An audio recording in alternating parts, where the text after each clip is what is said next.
Hey everybody, how's it going? Welcome back to another live episode of the Chronicles of a Gooner, the Arsenal podcast, part of the 90 Min family. With me, as always, Harry Symeou, and I'm delighted to say I've got a very special guest with me. I'll intro him in just a moment. What are we doing on today's show? We're going to answer your questions, the questions that you've been sending in over the last 24 hours or so. We're going to assess Arsenal's title chances. We're going to discuss the news that Jurrien Timber has been added to Arsenal's Champions League squad for the knockout stages. And we're going to hear from Arsenal Invincible Ray Parlour, courtesy of NetBet. You are listening to the Chronicles of a Gooner podcast. Hope you're good. Hope you are well. Welcome along, guys. How's it going? I'm Harry Symeou, as always, and I'm delighted to say that I'm joined by the brilliant Tereak Talks. Long-time listener, long-time supporter of the show as well. Tereak, it's great to have you alongside me today. How you been, first of all? I've been fantastic, Harry. Thank you for the invite as well. As someone who has been a long-time listener, member of the channel, to see your growth on the channel and outside, it's an inspiration. So really appreciate you inviting me. But I am delighted, and there's no better time to invite me after a huge victory that we had, and I'm still living in that moment right now, celebrating. Absolutely. What a result it was. Mind you, got to be careful, by the way, with celebrations, because apparently they're not allowed. Only certain clubs and certain managers are allowed to celebrate victories. Everybody else has to just stand calm like a robot on the sidelines. That's how it goes. That's how it feels at the moment, doesn't it? Given the fallout to Mikel Arteta's celebrations. And the thing that really got under my skin most about this was A, Tariq, the hypocrisy, but B, the fact that people, of all the things they could have taken issue with, like if people said Arteta running down the touchline was a bit much, I'd have disagreed, but I'd have gone, okay, I can kind of see where you're coming from. The fact that they've taken issue with Martin Odegaard taking a snap of the club photographer, that's the bit that blows my mind. Like, how and why is that an issue? It should never be an issue, and anyone who knows anything about the club, even if you just watch the All or Nothing documentary, you'd know how important Stuart McFarlane is to the Arsenal team, to the fan base, everyone who's around the club. So it should never be an issue, and it baffles me how whenever we have a big victory like this, the attention always gets taken onto other things rather than Arsenal, who have won the game in such pressurized circumstances, which felt like, what was built up to be a title decider for us, whether we're going to be involved in the title race or not.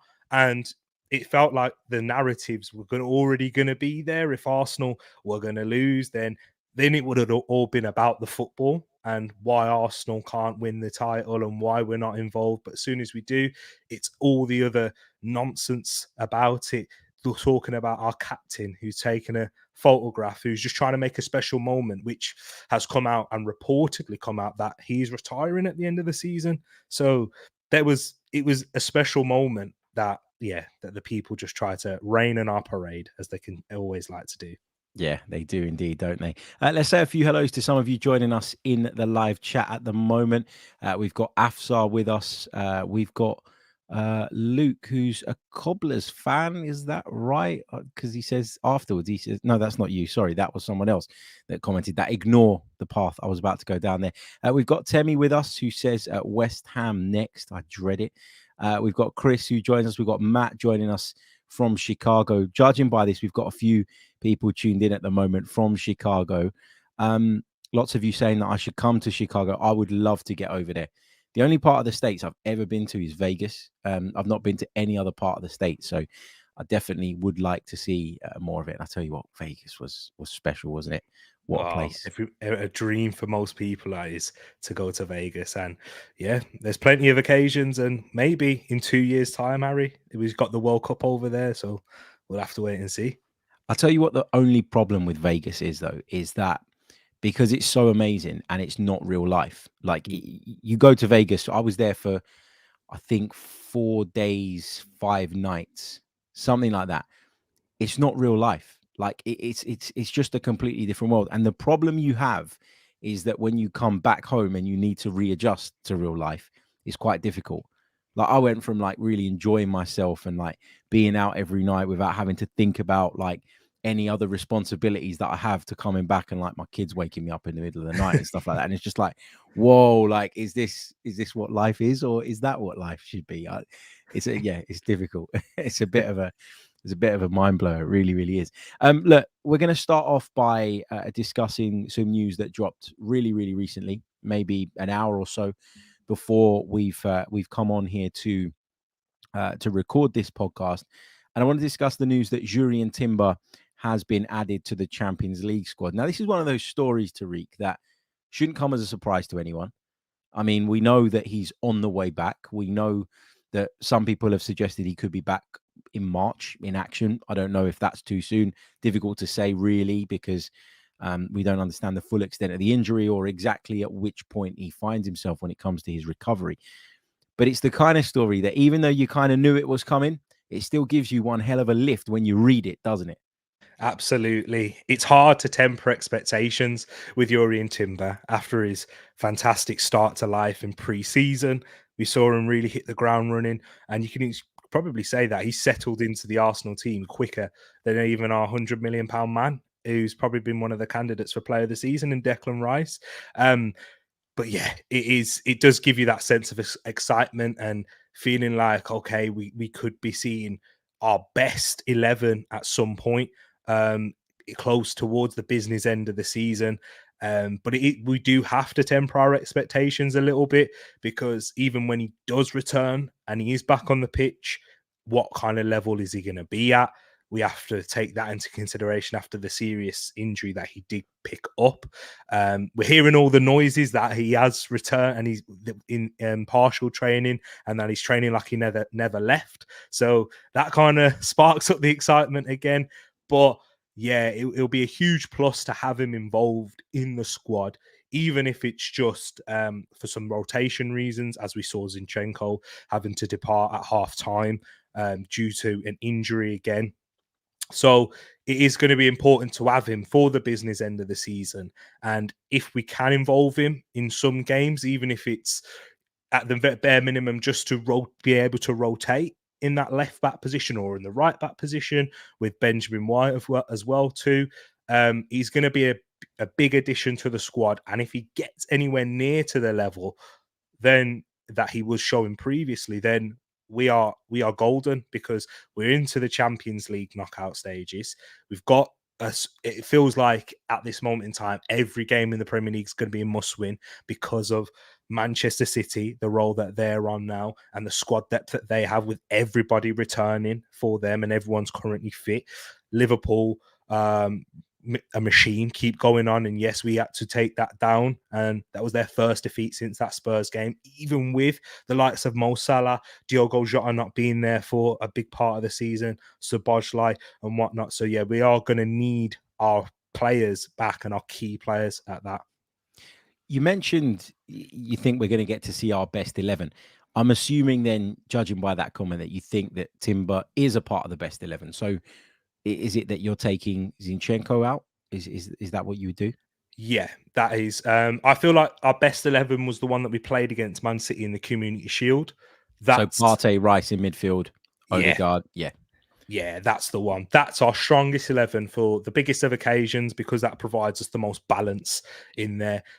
So if we're able to put that out on the pitch at any point, defensively, we have the capabilities with Timber. We saw up against the likes of Bernardo Silva, and I know it was pre-season, but up against Barcelona in Rafinha as well. We've got a lot of balance, and he also brings the ability on the ball. Maybe not as good as Zinchenko, because Zinchenko, that is his unique selling point for us, and he's one of the best in the league at that. But he brings us a higher level than what we get with a Jakub Kiwior, and I know you've spoken about Tomiyasu previously being at left back. He brings us defensive stability, but it's not quite the same in possession. So yeah, it'll be a big plus to have Timber and of course Partey back at some point. Yeah, I mean the Community Shield 11 was it was Ramsdale in goal and it was Oh. Havertz up front. But outside of that, I agree with you. Like the back four was White, Saliba, Gabriel, Timber. Then the midfield was Odegaard, Partey, and Rice. and it was Saka and Martinelli either side of Havertz.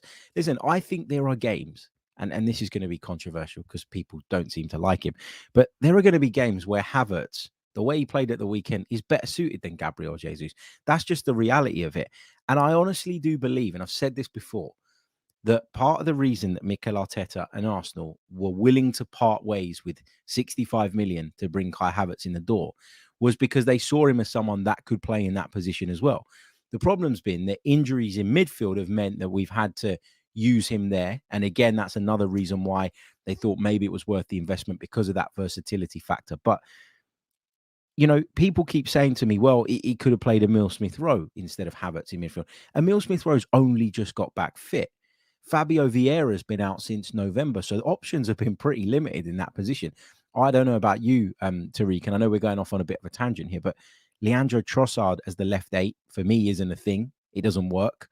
I think if you're in a very specific game state, chasing a goal late on, desperate to have as many attacking and creative players on the pitch as you possibly can, maybe you bring him on in that role. But to start in that position, I just don't quite think it suits him. As I say, we are going to get into loads of your questions. We've got lots and lots to get through. We are going to discuss Arsenal's title chances. There's a few questions with regards to that, so I want to make sure that we spend a good amount of time on that. We are going to hear as well from Arsenal Invincible Ray Parlour too, which is always good fun. Ray was out celebrating the Arsenal victory until the early hours of the morning. What I wanted to do just very, very quickly, I managed to get hold of the clip of my coverage of the game on Sunday. I had a message from my boss on Sunday night, and he said, like, brilliant, loved it, but I hadn't heard it. And I know that in the past I've like broken sound barriers and all sorts with my equipment at a live match. The goal that Reece Nelson scored, being the one where it went absolutely crazy last season. So I was really, really curious to hear. And a few of you have asked me for this as well. So I'm just going to roll the Trossard goal clip. Maybe turn your volume down just as a warning. Kivior's header down the line will find Trossard. Flicks it around Harvey Elliott, Leandro Trossard, and drives towards the Liverpool penalty area. The Belgian's still going, shoots from the angle and scores! Leandro Trossard wraps up the points for Arsenal! What a run from the Belgian, and he squeezed it in from what looked like an impossible angle. Arsenal 3, Liverpool 1. I can't believe my voice can go that high pitched, and you can hear the little breaks in it as well, where it's like my throat's about to go. I'll tell you what, I couldn't barely speak the next morning. It was it was awful. But Tereak, I mean, your thoughts on that game and what that does for our title hopes, because a lot of people are saying, well, great, Arsenal are back in the race. We're still not favourites, in my opinion. I would say that we're on par with Liverpool now in terms of, you know, our likelihood, our chances. I know a lot of people would argue that Liverpool have got Mo Salah to come back, who's of a level that we just don't have in terms of individual player. I think that's fair to say. And that's going to be the difference. They've got a manager that's been there and done it, etc., etc. But I think we're on par with Liverpool now. I just still make Man City favourites. So whilst I really, really enjoyed Sunday, I don't want to get too carried away in terms of thinking it's on. It is on, but it's not. It's still not the most likely outcome in my view. How do you see it? Yeah, totally agree with you in that sense. But that game was huge for us psychologically. As you know, the last time in last year we played Manchester City in February, so not too far around the same date here. I believe it was just after Valentine's Day, and we saw how we knew how the importance of that game, and we was in a better position at that point than we are now. But we made that error with Tomiyasu, and we wasn't able really to recover from that. I know we equalised, but we wasn't able to ever get in front in that game since then. Whereas what we saw on Sunday is the dominance, the quality that this Arsenal team is currently at, and what the tactical know-how and the quality of Mikel Arteta as a coach in that game. Completely in control. And then when we did suffer a setback, we was able to bounce back from that. Liverpool had their best spell in the first 10 minutes of the second half, and we're Yeah. able to recover from that. The players will take a huge psychological boost in those moments, because that's what it's about. In these big games, you are going to have periods where you're going to suffer and you're going to have to learn, but you're going to have to stay strong and then still continue to have a threat, which is what we did do. And I believe it was Erdegaard, when he had a shot deflected and then it went out, that's when the crowd really got themselves going again in that moment. And it was huge for us. And then to see and for us to capitalize in those big moments, that will give the players a lot of confidence. Seeing the likes of Saka, Martinelli, and Trossard score, we've spoken a lot about the numbers of Bukayo Saka and Gabriel Martinelli this season and how they've not been at the level as they were previously. But having moments like this will give themselves that belief, even if we're going into a game where we're not necessarily in front or even playing to the level that we know that we can do. We're going to have games like that, but it's knowing that we can be there, and us as fans having that confidence, okay, we can take this into the big key decisive moments, because you saw that lacking a little bit just before the winter break that we had. So it's huge for us now to take that moving forward and just remain on the tails, because the expectation for us this season is to be in a title race. You can never ever just expect, okay, we have to win a title, because I think that's disrespectful to the work that's happened at Manchester City and Jurgen Klopp at Liverpool and the quality that they have. But to compete with them, that is what the players will want. That's the project that we're aiming to do. So as long as we can continue that, now we've got 3 games, 3 wins in a row now. Let's try and continue that, build that run, and go into those bigger fixtures, because we've still got some tough away fixtures to go to, in going to Tottenham, in going to the Etihad as well, and then the penultimate game of the season in Old Trafford. As long as we're in there and in there with a shout, there's always a possibility, because you never know in the Premier League. Absolutely. I mean, you mentioned the numbers of some of our forwards. You know, Bukayo Saka has come under scrutiny at points this season. You look at Gabriel Martinelli, who obviously had a bit of a rough time for a little while, but has now kind of got back on it again and is delivering at the moment. You look at Martin Odegaard. I think Odegaard is the one that everyone knows we want to funnel everything through. And I think he has a hard time sometimes just breaking free of the opposition's kind of attentions, because you know that if you let him have the ball, if you get him in those areas, you know, it can be a problem. So people are very, very keen to make sure that we don't get the ball into those guys and all the rest of it. What I will say is, I think in the last couple of games, I've noticed a big improvement in Bukayo Saka, in the sense of he's starting to beat people again. He's starting to find that extra bit of space again that just looked like it wasn't there for a good few weeks. It was, we get the ball out to him, we get it there too slow, and then people have got time to get back behind the ball. And there was never any real, I don't want to say there was a lack of support, because maybe that's unfair, but there wasn't really that ability to kind of move people around and commit people in order to create those spaces for him. I think in the last 2 games, since we come back from the trip, the last 2 games especially, but since we come back from the trip, I think that Ben White has been back to his absolute brilliant best.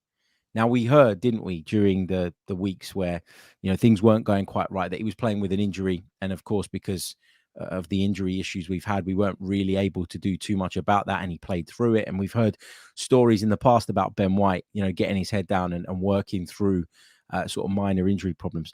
But he just looks like he's got that half a yard of pace back again.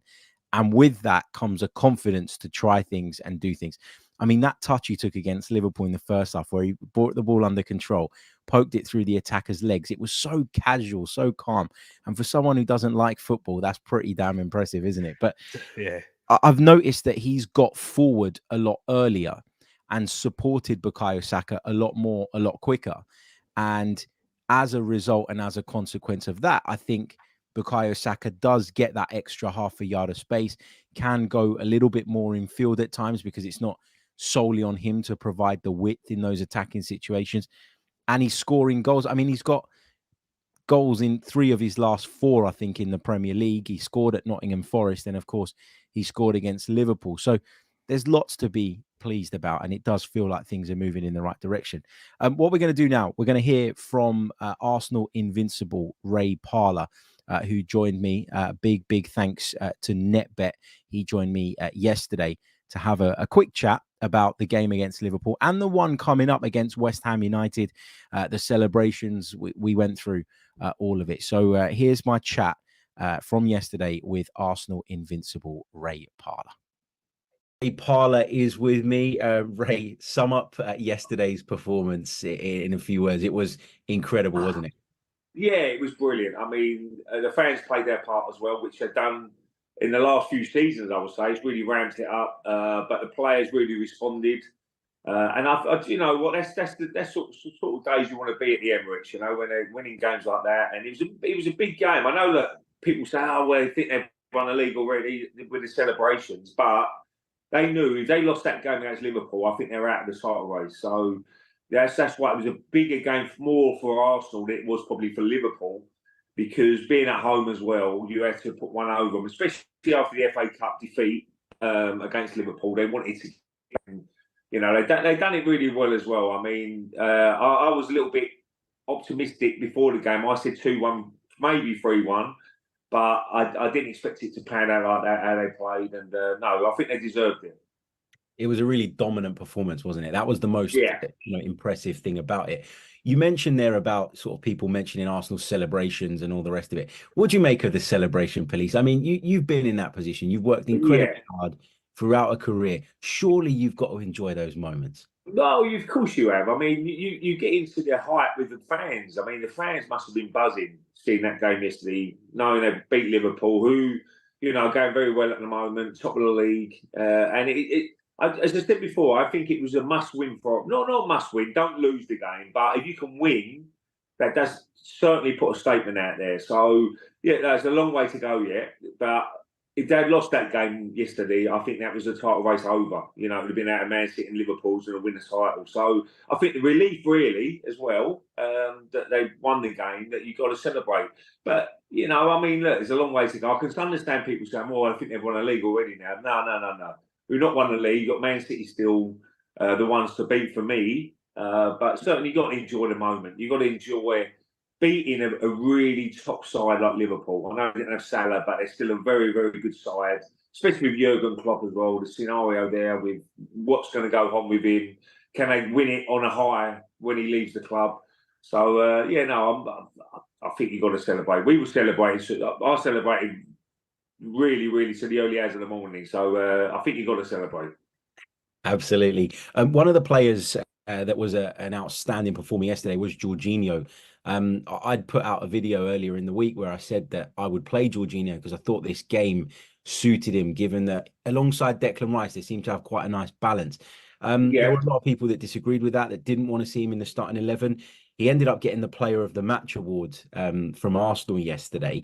You played in centre midfield at times during your career as well. So it's a role that you know really, really well. What impressed you most about his display yesterday? Well, yeah, very simple. Done all the. Do you know what you got to be? You've got to be efficient as a central midfielder. You know, you got to keep things ticking over. You know, you're part of everything really. You've got to tackle. You've got to win the ball back in certain areas. You've got to pass the ball well. You've got to. Your momentum sometimes you've got to keep that going, and you've got to keep people around you on their toes. And he's got the experience. We know that he's played in some big games with Jorginho. So, you know, I was a little bit surprised. I'm being honest when he put him in the starting lineup, but he knew probably Liverpool are very good midfield. They're much better now in that midfield era for me. You know, with the energy they've got. So he's thinking, well, we've got to do something about that. And Mikel Arteta, fair play to him, he changed it and it worked out for him in the end. But yeah, that midfield is such an important role. That central midfield area is where you can dictate the tempo of games sometimes, and you know, all that sort of stuff. So he's brought a really calm head in, who knows he's played in big games. He's played in Champions League finals and stuff like that. So he knows it's a big game as well. And I'm really pleased that he got it right. And that's what managers got to do. They've got to make these big decisions. And sometimes they get it wrong. But if it does come off and get it right, then it looks fantastic for the manager.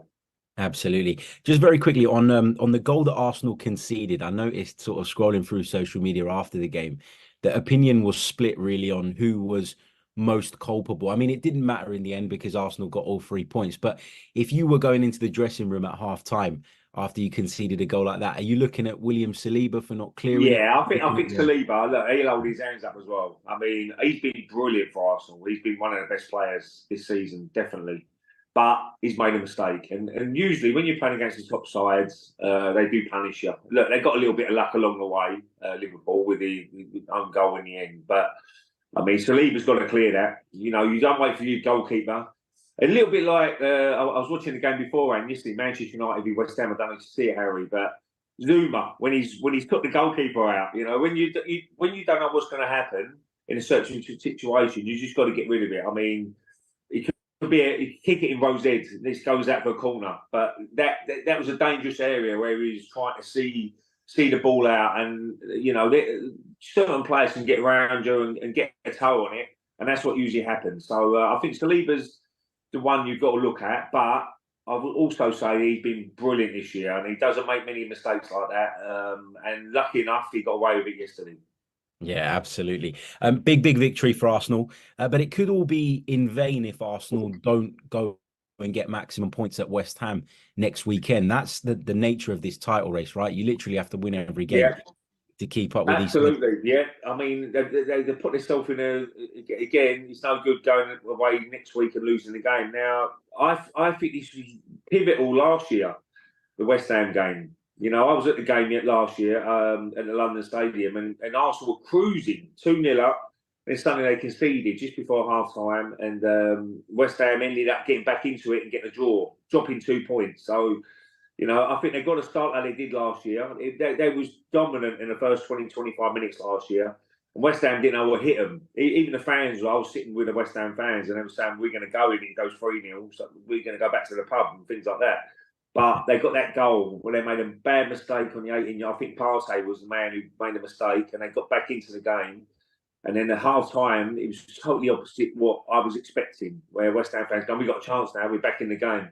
So I think they've got to learn from last year, go to West Ham. I mean, they're just coming off a defeat as well to United. So they ain't going to be in great form. Go there and that first 15, 20 minutes, do exactly what they did last year. And then you learn from that and see the game out and win the game. And then suddenly, you know, it's a really good away win. And the game's coming up. I think they've got Burnley, and they Sheffield United. They've got some good games coming up. So they can get the points on the board and just hope Man City and Liverpool slip up. Absolutely. Ray, thank you so much, mate. Really appreciate your time and your brilliant insight as always. Cheers, Harry. Take care, mate. All the best. That was the brilliant Ray Parlour. Arsenal Invincible. Caught up with him yesterday to discuss the victory over Liverpool and look ahead, of course, to that game against West Ham United, which is huge. But we'll park the West Ham chat for a little bit later on in the week. That interview was brought to you by NetBet. So make sure you head over and check out their website. The link is in the description below. Go over there for some of the best odds. Lots of blog content on there as well, which is pretty interesting. So make sure you get over there and have a look. A big thanks to NetBet and, of course, Arsenal Invincible Ray Parlour. Right. Let's get on to some of your questions then. Arsenal's title chances. Tereak, we've had a few questions about this. Where do you kind of put Arsenal's title chances? Now, I put out a video the other day where I said they were about 30%. And I did say that that wasn't relative to the other teams, like as in how likely is it that Arsenal win the league? In my opinion, 1 in 3 chance was what I said at the time. And if we beat Liverpool, then it would go up quite significantly, because I thought this game was massive, not just in terms of points, but also psychologically as well.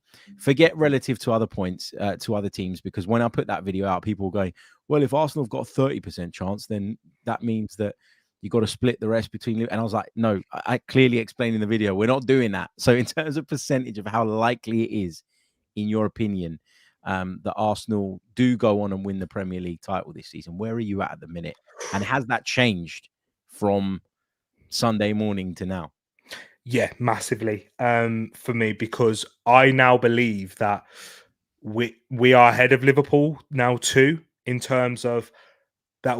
I know we're not ahead on paper in terms of the table, but I always felt that it was between us and Manchester City anyway. And it would have to take us and Liverpool, us and Man City to really capitulate in terms of not really find a run of form and be quite inconsistent throughout the season for Liverpool to get there. And it's no disrespect to Liverpool and Jurgen Klopp, but because I think that the way that Arsenal and Manchester City are set up throughout the season, I feel like that is in a more sustainable way through to play throughout a 38 game season. Liverpool have their strengths, and I think they're stronger in the attack than in terms of plethora and numbers that they have there. But in terms of chances conceded, and when they do face a lot of these big teams in big away games, I've seen them struggle, and I don't think they've got a good record actually against the big six teams, in fact. And they've still got to play the likes of Manchester City, they've still got to play Manchester United and Tottenham as well, of course. But yeah, I would in terms of a percentage, is it on, am I sitting on the fence to say 50-50? Because I do think it's between us and Manchester City, and I know Man City have the game in hand, but we still have to play them.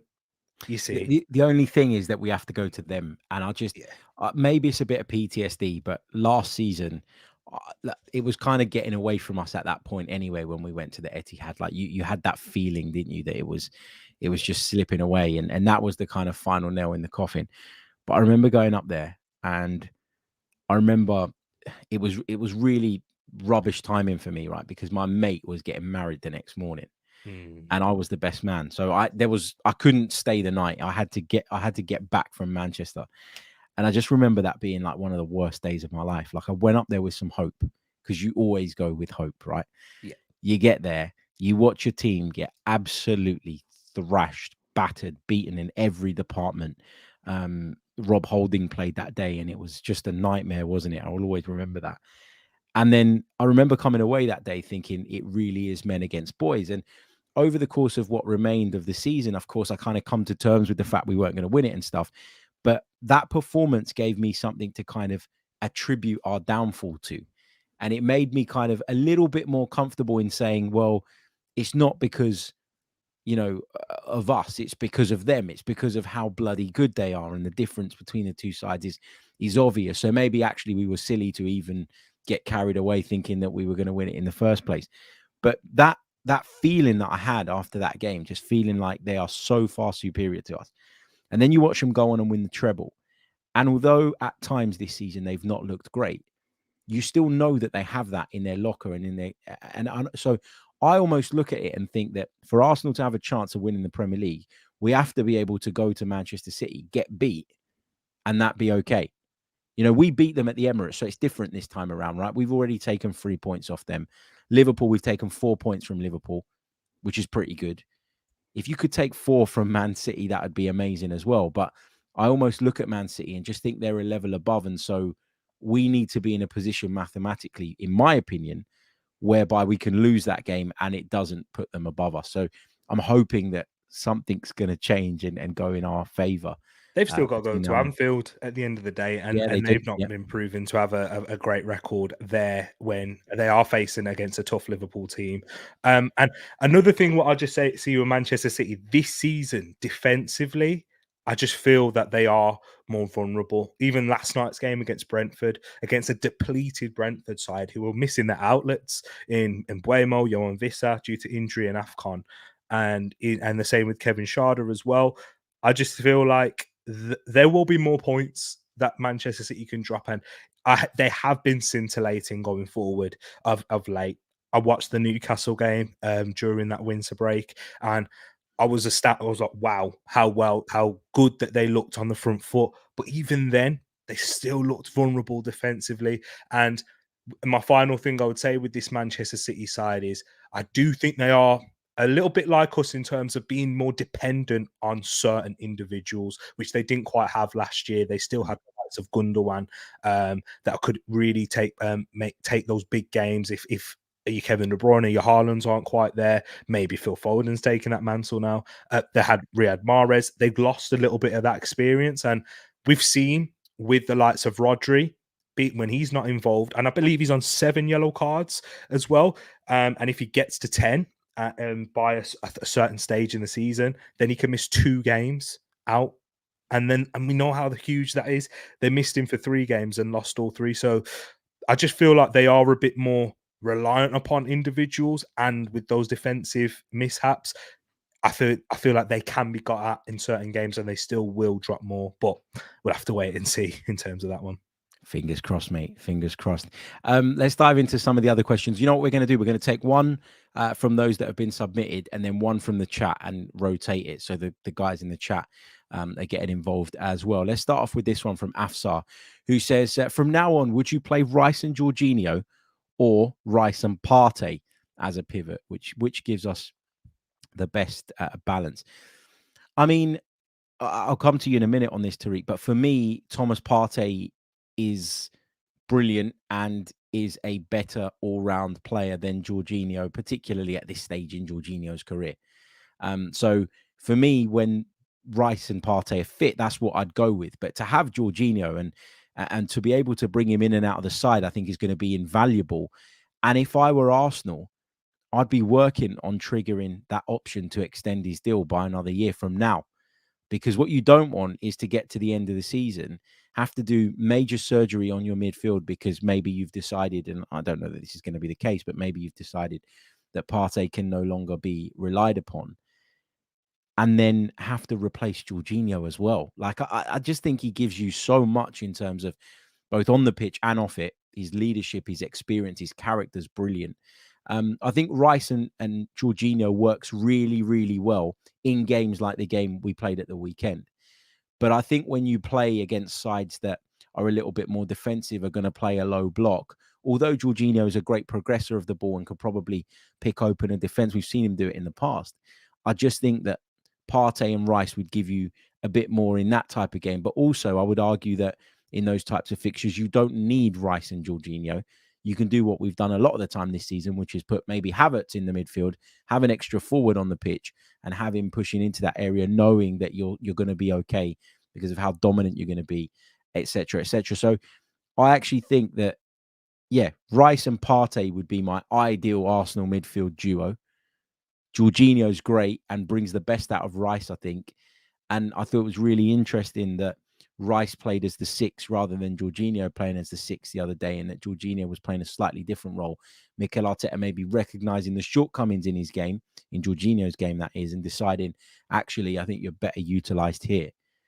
But I just think there's games where you don't need both. You don't need a Rice and a Partey or a Rice and a Jorginho. You could get away with one. Where are you on this? I mean, Jorginho was great at the weekend, but to kind of put him ahead of Thomas Partey now feels a little bit knee-jerk to me. Absolutely, yeah. Because with what Jorginho gives you, what Thomas Partey can give you, but Thomas Partey has that athleticism to him as well when he is fit and available, of course. And he does provide another physical presence, whether that be defending in both boxes also. So that's why I'd still put Partey ahead of Jorginho for now. And I wouldn't still play Jorginho in every game alongside Rice or Partey as well, because Mikel Arteta said it after the game that in these types of fixtures, Liverpool don't allow you to get 5 in the attack. So that's why it's important to play Rice and Jorginho at the base. Whereas, well, when we face a West Ham, we know what we're going to face there, similar to what we faced at the Emirates. When we face a Brentford, when we still got to play them, we know how they're going to set up for us. We're going to need to still have the likes of a Havertz, maybe if he's playing in midfield, or a Vieira. We still got him to return, and the way that he plays, he's someone who's going to be more of a locker with a pass.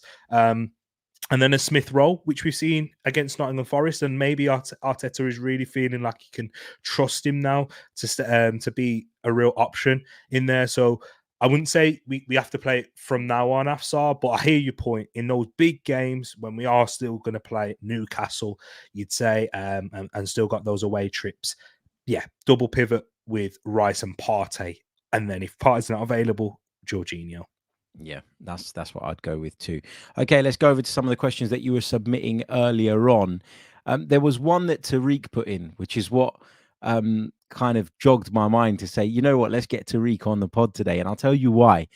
This called me into action or pushed me into action is because it's such a hard question to answer. I thought, you know what, mate, you bloody answer it because I can't think of the answer to this one. The question was, if you could choose one of these injury-prone players to remain fit for the rest of the season, which one are you choosing? Jesus, Partey, Zinchenko, or Tomiyasu? Tariq, I'll let you take this one first because you have absolutely killed me with this question. It's a great question. I love these questions, but my God, it's a difficult one to answer. Go for it. Before the weekend, I Yep. would have said Jesus. But Okay. now, because of what I've seen from Havertz and what he can give you in these fixtures, and I don't think he's going to be suitable for every single fixture, I'm going to go with Partey. And just because of the tactical versatility he would be able to give us. And I know a lot of people didn't like it. And I remember listening to shows earlier on in the season, but with Mikel Arteta playing Partey at right back also and inverting from there. And I was one of the people that wasn't really against it. I was more against Gabriel not playing and starting, and I didn't think you have to sacrifice Gabriel for that. But allowing us to have that unpredictability, and Arteta's spoken about this himself, is the injuries that we've had with Thomas Partey. We've lost sort of that unpredictability.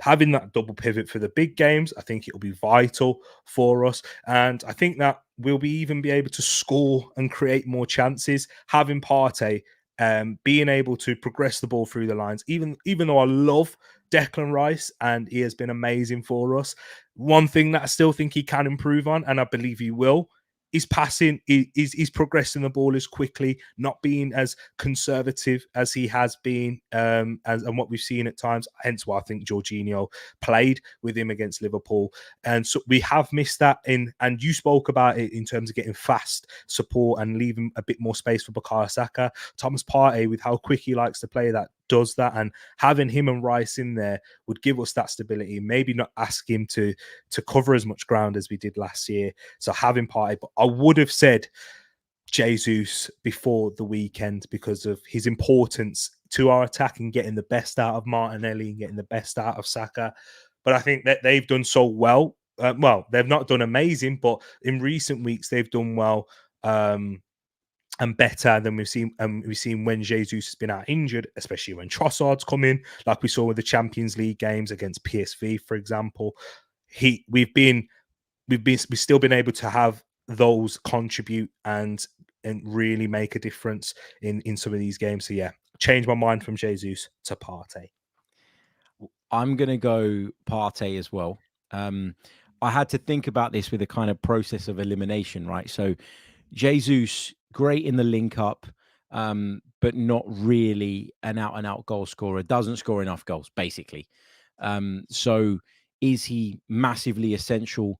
I think if you're talking about Eddie Nketiah being the replacement, then I think it is essential because without a proper centre, and when I say proper centre forward, I don't mean this disrespectfully to Eddie Nketiah. What I mean is you need a centre forward who does more than just pop up in the 6-yard box, who brings more to the table and can bring good things out of other players. And I don't think that Eddie Nketiah is really that great at that. So Jesus, I'm quite happy with the idea of Havertz playing that role. I know a lot of people won't like that, but I would be quite okay with that. Then I look at Zinchenko and I just think defensively, you don't give me enough. And therefore, if I have the right balance in midfield, i.e. I have Partey in the midfield or a Jorginho in the midfield, I don't need you to invert as much. And I think we saw that at the weekend. Actually, Zinchenko looked better defensively because he wasn't coming in field anywhere near as much. And that was because Jorginho was a lot of the time in the area that Zinchenko would come into. And Jorginho is someone that does have a very similar skill set. Tomiyasu, I mean, if Tomiyasu was going to be in my starting 11, it would be at left back, but I would put him behind Timber when he's fit. And of course, I've spoken about it before. I don't think that Tomiyasu quite gives you enough in possession. So by process of elimination, for me, it's Partey as well, because it gives you flexibility with what you do with Rice. It gives you flexibility with, being able to give Rice a break from time to time, because he's going to bloody need one at some point. The guy's not a machine. And I just think that Partey is, of those four, the most important to this team and its success. So, yeah, I know that sounds a bit silly to say when you consider that he's hardly kicked the ball this season, but, we're going by what we know Thomas Partey is and can be. And so for me, yeah, Thomas Partey. That's a really, really good question, though, Tereak. Go on, mate. Just one thing I wanted to say. Is it fair to say that maybe Arteta has been very cautious in rushing him back as well, because of he knows of his importance towards the business end of the season, Harry? Yeah, he's probably looked at it and thought, I can get by with just Rice. And he has done up until this season. Like, we're 2 points off the top, and we've not had Thomas Partey all season. So he probably thinks that the priority has to be making sure that there is no setback, there is no issue, and that we have him for the business end, which is going to be really important, not just in Premier League terms, but in terms of the Champions League as well. Because I honestly look at the Champions League, and I know this might sound arrogant and might come back to bite me on the arse, but I really do look at the Champions League and think the only team that I massively fear is Manchester City. And then the next team that I fear is probably Real Madrid. And that's because of Real Madrid's history in the competition. They've got a lot of quality, but I think we can match Real Madrid. I really do. So that's why I kind of look at it and I think, yeah, maybe you're right. Maybe he is kind of holding off a little bit just to make sure that he is fit and available. Unfortunate that he suffered a bit of a setback. I'm hoping that it is just a small thing that keeps him out for maybe a few more days, rather than being weeks. But when you hear that kind of news about Partey, your head gets the better of you, doesn't it? And your mind runs wild, because that's what we've seen. Let's take one from oh wow, this is a bloody tough question, from Jid. Saka, Odegaard, Havertz, Jesus, and Martinelli all get injured at the same time. What would your front five look like with the players we currently have? Well, basically, we'd be screwed, mate. I don't know what I'd do. So we'd still have Trossard. I have to make a note because this is hard. We'd still have Trossard. We'd still have Nelson. We'd still have Nketiah. I guess you could use Vieira, ESR. Yeah. Oh, I don't. This is tough to do on a live pod. Okay, so I'm going to stick my neck out on the line here, and feel free to chip in, Tereak, and I'll get yours in a minute. Yeah, I'm going to go with Trossard as the false 9. 100%. I'm going to go with Emile Smith-Rowe from the left, because I think when he was at his most effective in an Arsenal shirt, it was playing from that left-hand side. Yeah. And I'm going to go with Nelson on the right. So Nketiah doesn't even get into that front three of mine. Okay. Which maybe sounds harsh, but I guess the alternative then is to play Trossard on the right and put Nketiah through the middle. But I feel like Nelson, I've not really liked what I've seen from Trossard out on the right, and he's not really played that on many occasions, whereas Nelson's had a bit more. So would you Nelson to the right and Trossard to the left? Yeah, you could do that, but then Emile Smith-Rowe misses out, and I think he's too good a player to not be in the front three when those guys are all unavailable. Yeah, and I don't think that ESR is a left 8. I know that's an unpopular opinion. I just don't see it. I don't think it gives you enough defensively. So for me, he's got to be put in the team on the left. I don't know. It's a really tough one. Go on, Tereak. Let's get yours, mate. I would go for. I agree with Trossard in at the false 9. I would actually put Nelson to the left, and I would have Vieira on the right.